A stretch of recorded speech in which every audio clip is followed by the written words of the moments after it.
Pertama-tama saya ingin menyampaikan penghargaan dan apresiasi yang tinggi atas kerja keras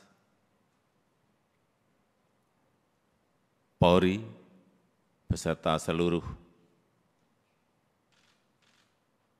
jajaran TNI, jajaran pemerintah, dan seluruh komponen masyarakat dalam menangani COVID.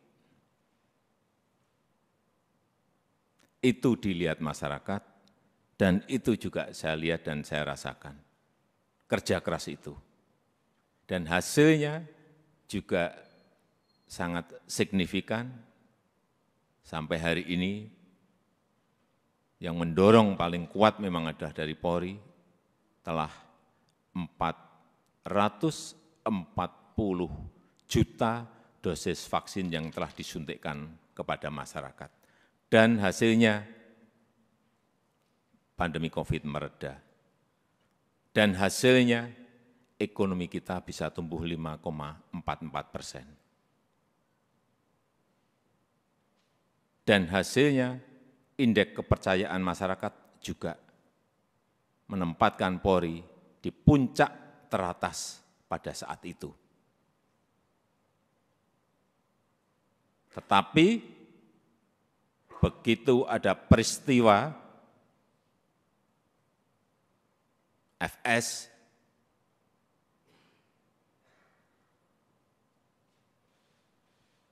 runyam semuanya dan jatuh ke angka yang paling rendah. Dulu dibandingkan institusi-institusi penegak hukum yang lain tertinggi, sekarang saudara-saudara harus tahu menjadi terendah. Ini yang harus dikembalikan lagi dengan kerja keras saudara-saudara sekalian.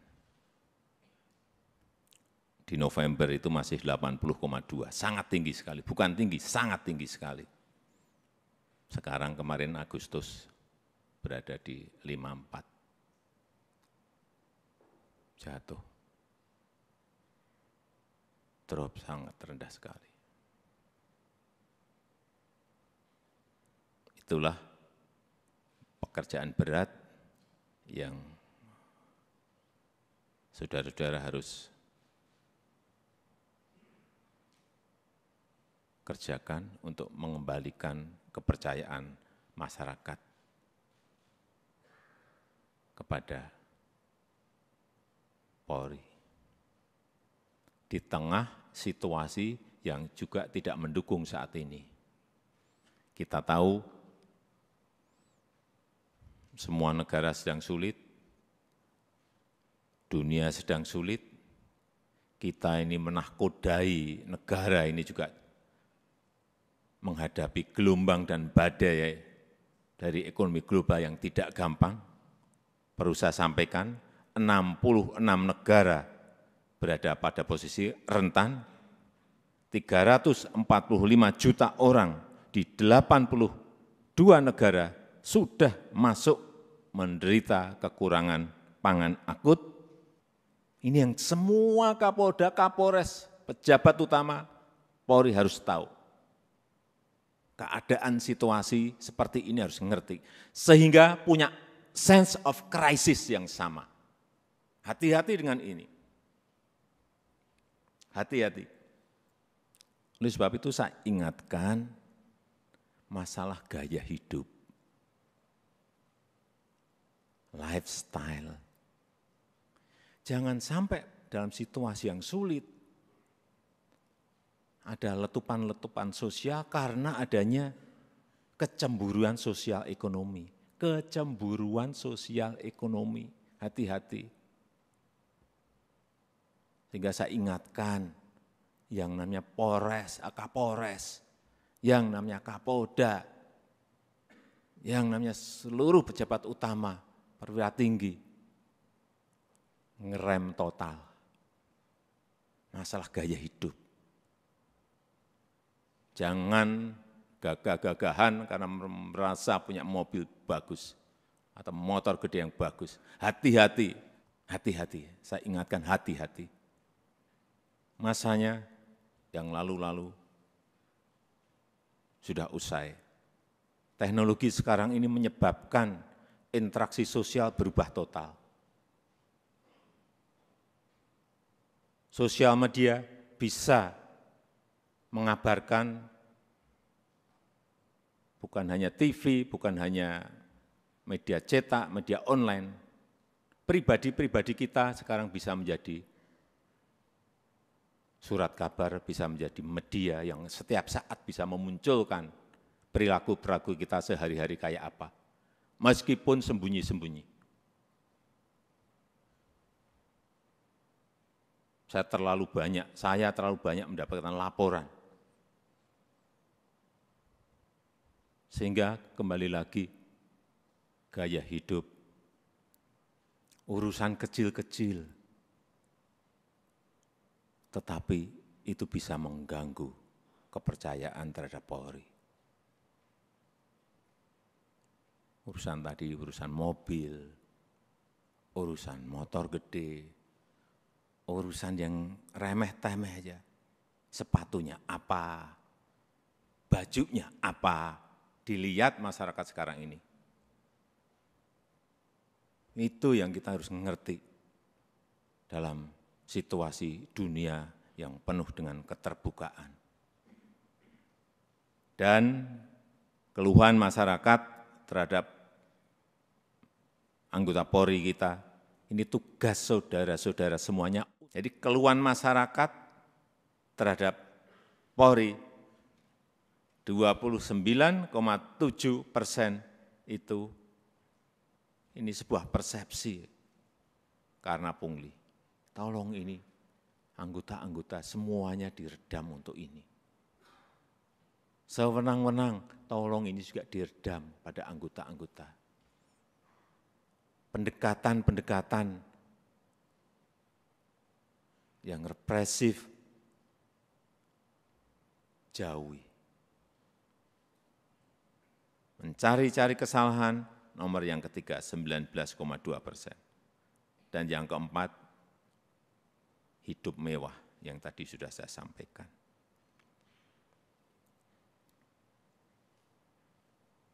Karena Bapak, Ibu, dan saudara-saudara sekalian, itu adalah aparat penegak hukum yang paling dekat dengan rakyat, paling dekat dengan masyarakat, dan paling sering berinteraksi dengan rakyat.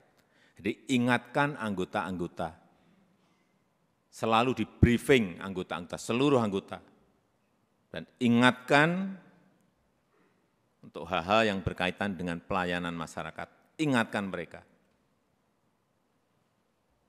Jangan sampai karena tidak kecepatan kita, yang kedua, rasa aman dan nyaman masyarakat itu, ini masalah persepsi loh. Rasa aman dan nyaman masyarakat itu menjadi terkurangi atau hilang. Karena apapun, Polri adalah pengayom masyarakat. Hal-hal yang kecil-kecil, tolong betul-betul dilayani betul.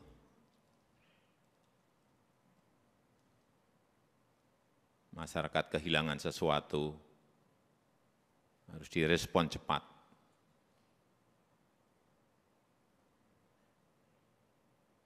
Sehingga rasa terayomi dan rasa aman itu menjadi ada. Yang ketiga, yang berkaitan dengan soliditas. Jangan sampai ini, hati-hati, ini sudah masuk tahun politik. Karena pemilu sudah berjalan tahapan pemilu sudah berjalan sejak Juni yang lalu. Harus ditunjukkan soliditas di internal Polri dulu. Rampung, kemudian soliditas Polri dan TNI. Itu yang akan mengurangi tensi politik ke depan. Soliditas. Harus ada kepekaan. Posisi politik ini seperti apa sih? Karena saudara-saudara adalah pimpinan-pimpinan tertinggi di wilayah masing-masing.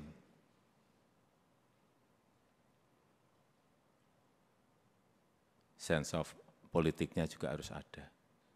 Tidak bermain politik, tetapi ngerti masalah politik, karena memang kita akan masuk dalam tahapan tahun politik. Kalau dilihat, kembali lagi, kalau dilihat Polri solid, kemudian bergandengan dengan TNI solid, saya memberikan, bolak-balik saya sampaikan, saya memberikan jaminan stabilitas keamanan kita, stabilitas politik kita pasti akan baik.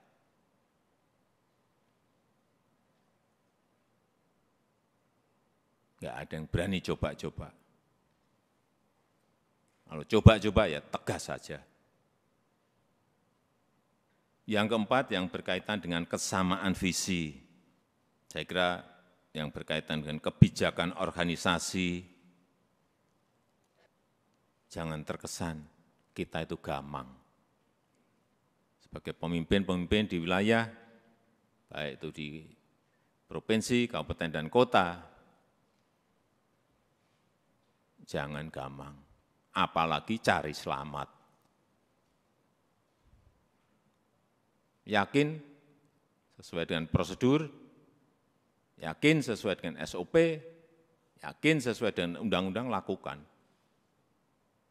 Visi, presisi, Pak Kapolri, saya minta juga tidak usah jelimet-jelimet, tolong disederhanakan. Sehingga yang di bawah itu mengerti apa yang harus dijalankan. Apa sih kalau disederhanakan? Ya tadi yang Kapolri sampaikan tadi. Polri sebagai pelindung, Polri sebagai pengayom, dan Polri sebagai pelayan masyarakat. Intinya akan ke sana. Presisinya itu apa?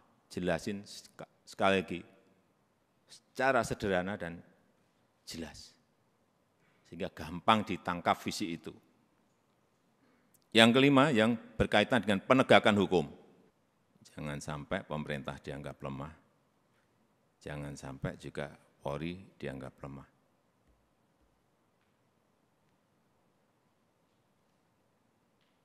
Saya sudah perintahkan kepada Kapolri saat itu, urusan judi online, bersihkan. Ya udah.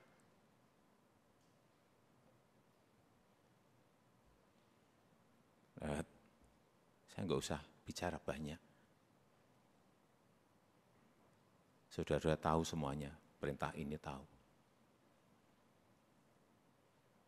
Dan penegakan hukum untuk yang berkaitan dengan narkoba.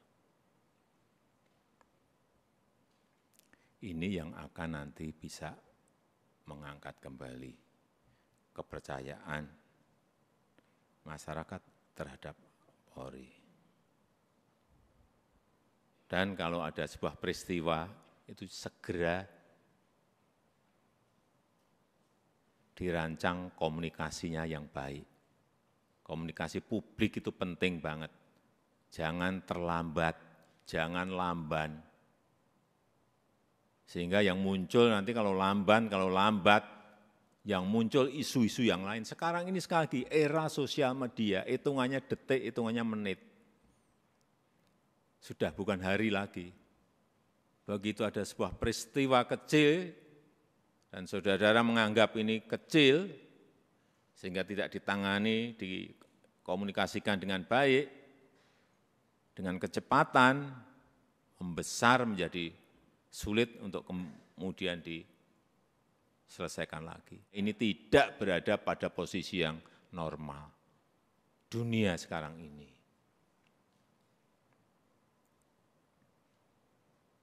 Sehingga gampang sensitif dan gampang tersulut. Untuk menumbuhkan optimisme harus menciptakan hal-hal yang baik, dikontra dengan itu, dikontra dengan prestasi-prestasi, dikontra dengan komunikasi yang baik.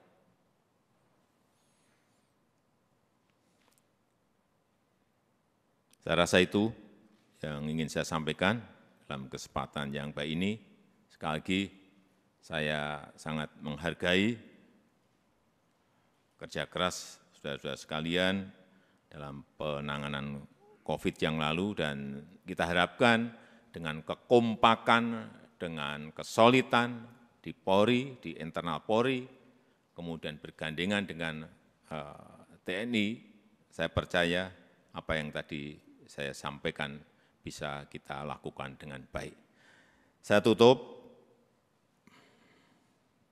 pertemuan pada sore hari ini